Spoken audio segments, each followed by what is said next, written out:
প্রিয় দর্শক, আমরা আছি এখন বরিশাল হিজলা উপজেলা গ্রাম হরিনাথপুর নদীর ভিতরে।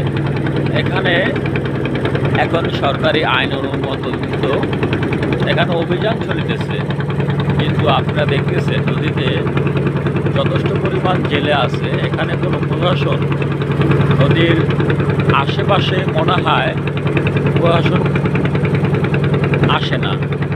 থাকলে এইভাবে দিনে দুপুরিয়া অবৈধভাবে এইভাবে মাছ ধরতে পারে না। আমি প্রশাসনের প্রতি দৃষ্টি আকর্ষণ করে বলতেছি, আপনারা যেখানে থাকেন, বিশেষ করে এই হরিনাথপুর এই মেঘনা নদীতে আপনারা এসে প্রশাসনিক ব্যবস্থা নেন।